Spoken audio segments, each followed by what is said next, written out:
Think about all the stimuli you have experienced today.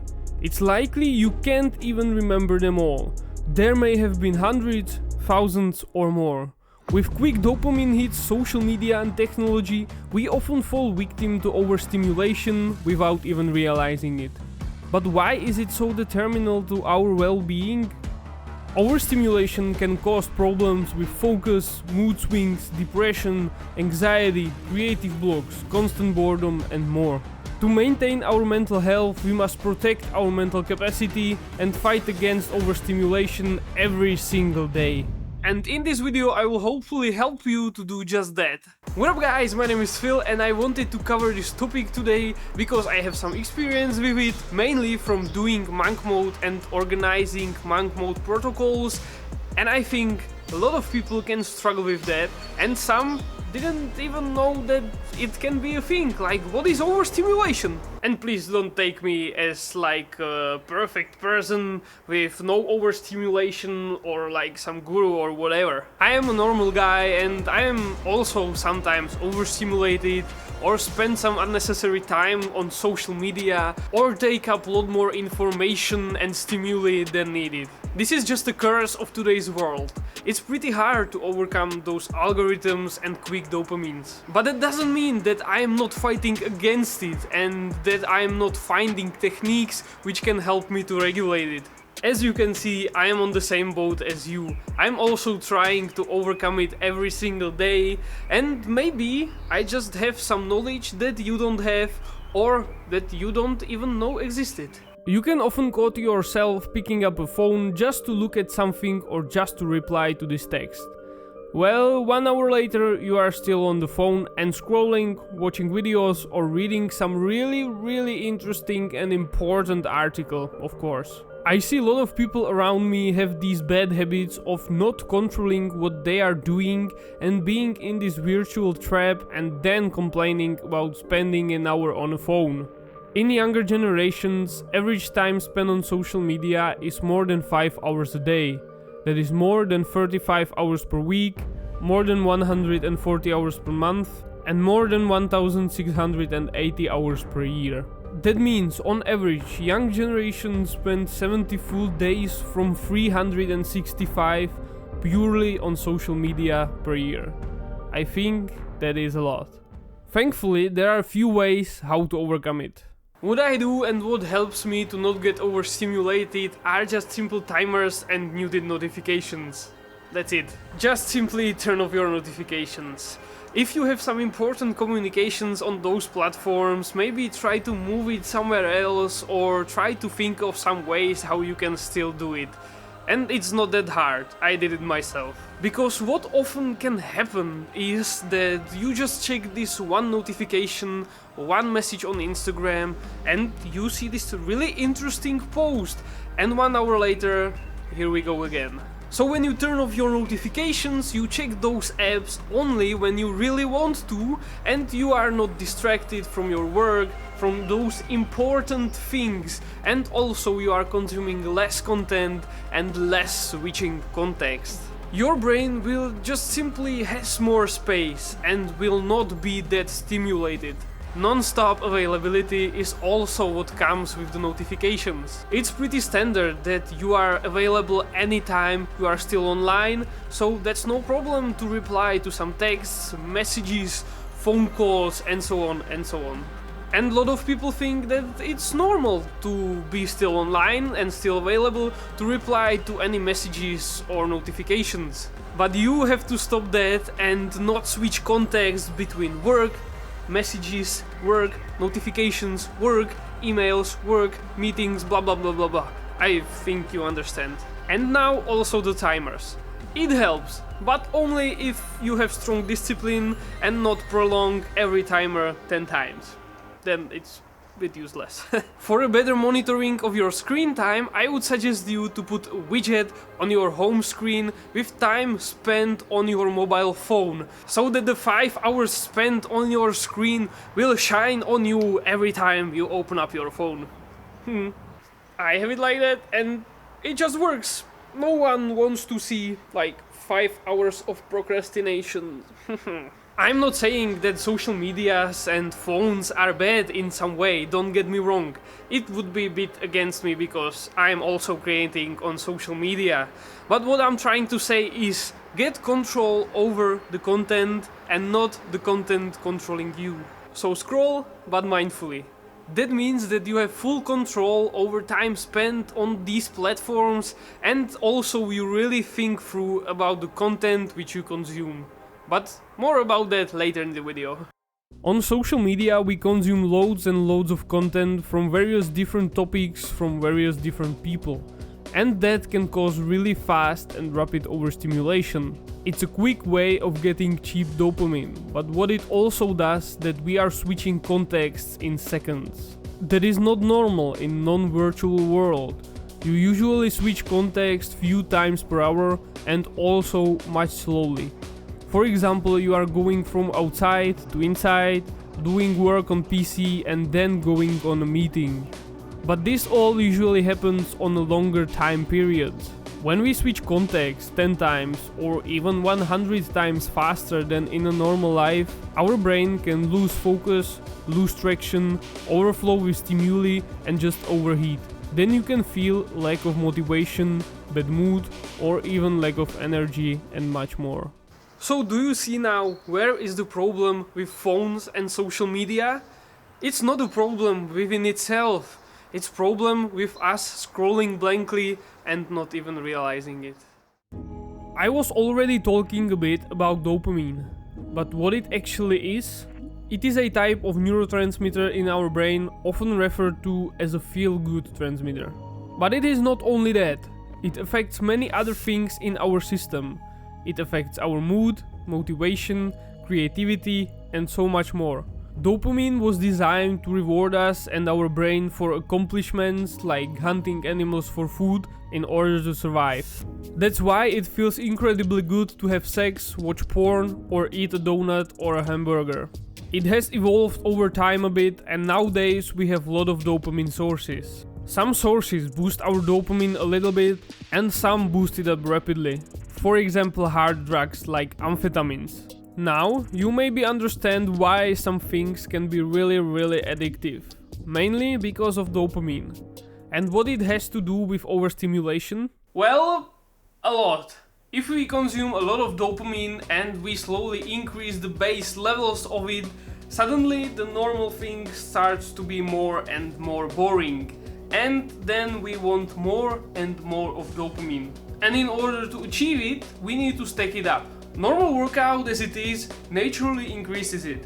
This is a good and healthy form of dopamine, but then you add music to it. Okay, good, now you get more dopamine. Then you add some pre-workout. Whoa! And then you add some TikTok in rest times. And one day you decided to do just a normal workout and just do some push-ups. But you found out that it's just kinda boring and you are not enjoying it anymore. You are simply overstimulated with dopamine and your neurotransmitters are less sensitive. To understand this even more, let's imagine our base level of dopamine. And now you eat some kind of chocolate or something like that. You increase those levels of dopamine for some amount of time. But after that it goes back to the base level and even a bit under it. And then you are back on the base level. And now let's imagine you eat the whole chocolate bar after you have watched some porn, then do a workout with music and pre-workout, and then watch social media or Netflix. What happens is that it slowly increases your baseline if you will do that more often. In the beginning, it felt great to get a small piece of chocolate. But now you have higher demand because of the base level increase. So in order to get the same feeling from the chocolate, you need to eat half of it. This is even more noticeable with cheap sources of dopamine. With social media, you have quick rise up but quick fall under the line. And on the other hand, for example, cold showers or workout will slowly increase your dopamine, but it will last longer and there is not that big drop. Finally, now I understand this saying which we have in Czech, všeho s mírou, or in English, like everything in moderation or from good just a little or something like that. There is something to it, I have to say. By the way, a really important fact, dopamine doesn't know what is good and what is bad for us. So naturally, dopamine wants to choose the thing which will bring you more pleasure. That is why your brain will rather choose a donut instead of salad. I have here a really nice example from myself, from my own experience. If you are used to going to the pub with your friends or get a few beers in the evening or like some wine or something like that, listen carefully, this is for you. It can feel kinda boring to go to the pub or to a party without any alcohol. And you may even feel like you are not even enjoying it without the alcohol. But I am right now in second round of monk mode, and there I don't drink alcohol for 3 months. I'm almost in the end, and I have to say I have started to enjoy going to pubs, to parties with my friends and not drinking any alcohol. Even though other friends are drinking, I am not, and it's completely fine. It's just a bit different vibe, but still you can really enjoy the time spent here with your friends. And actually I have to say it was really interesting finding for me. The only downside is that you are the most responsible one and often a taxi driver. As I said, dopamine can affect a lot of things, but it also lasts for a longer period. If you are feeling in a bad mood today and you don't even know why, that doesn't mean that something bad for your dopamine happened today. It could happen few days or even weeks before. So it can take some time to lower your base levels.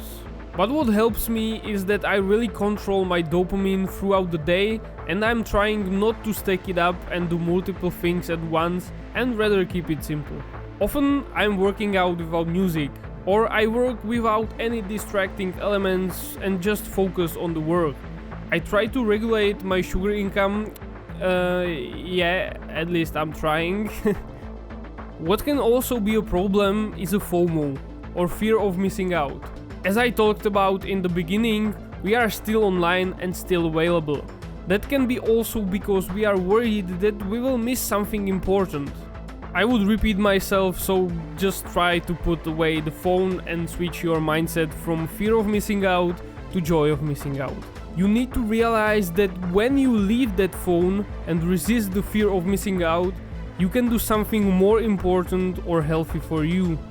That is how you can shift it around and actually enjoy missing out on things. For important things, you can simply use good and old text messages or phone calls. And as I said, I also can feel overstimulated or overflown with dopamine. And there are some more drastic ways how to control your dopamine levels. For example, one of them is dopamine detox, which I'm planning to do soon, because I really need one. Yeah, so be ready for that. So maybe now is the right time to consider hitting that subscribe button, because you don't want to miss out on this video, right? I think many of you will be a bit shocked now, but boring doesn't always mean bad. And nowadays it can be a crucial part for your brain. The best break for the brain is boredom. Then you are able to zoom out and take a different perspective and get some fresh air, fresh ideas, or even new motivation. If you are working and you feel like you need some rest and take up your phone to chill out on socials, well, actually your brain still goes like crazy. Because as I said, there is a lot of new stimuli, context changes, etc, etc. So rather get bored. However, there is more ways how to get really bored. One of them could be just stare to a blank wall for 10 minutes. Yeah, I guess that is boring enough. Other thing could be meditations, and with that also mindfulness practice, what I really prefer. If you think meditations are something like hard or you need to train a lot to have some effect, well, it's kinda really simple. You are just bored, sitting and focusing on one thing, mainly on breath. That's a really simple interpretation of meditations. But you are just simply in the present moment without any judgment. If your brain just starts to come up with many different ideas or thoughts, try to let it go, don't judge it, and slowly get back to your breath and focus on your breathing. From the start, even 10 minutes a day can make a huge difference. You will be more aware of your thoughts, feelings and emotions, and you develop better clarity, calmness and perspective in your life. From a physiological standpoint, it's probably the best tool to reset your brain, give it some break and get back on track and restart your focus. Simply, you get much greater perspective on your whole life, you get your life back to your hands, and you will be more aware about all of those things which I have talked about before. Dopamine, screen time, what is valuable and what is not valuable, and so on and so on. And as a bonus, you can even get more hours to your day because you realize where you spend those unnecessary hours and how you can spend it better.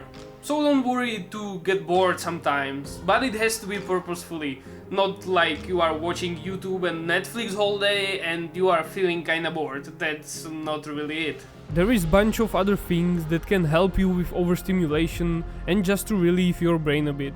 I really love to travel or just get outside to nature and explore. That is for me one of the best ways, and with that you also get some natural dopamine and even some activity while hiking. Physical activity or workout can also be a solution for that. You switch the brain completely and just think about, oh my god, this is heavy load, or holy crap, I'm tired, and not about how to respond to this email. Workout can be a nice example of pain and pleasure balance. You do it because you enjoy it, or after that you feel awesome, or you just want to have nice posture. It doesn't matter actually that much what is your pleasure from working out, but also you have some pain here. When you are after hard workout, you can't even walk sometimes. Or you are doing high intensity and in the final round you feel like you are dying basically. But the pain and pleasure balance is really important for our mental health. If we would have only the good, suddenly it would become normal. And then it can also become the pain. So then we need more and more and more. But we can compensate that with some of the pain. Like doing the things from your to-dos which you have here for a few months, getting bored, finally finishing the project, or finally start learning for next exam. Try to be more aware of your surroundings, your environment and your actions during the day, and try to regulate those toxic activities which fill up your brain. In the end, you have to find out what fits you and your needs and your flow of the day. So remember, všeho s mírou. Or in English, all in moderation.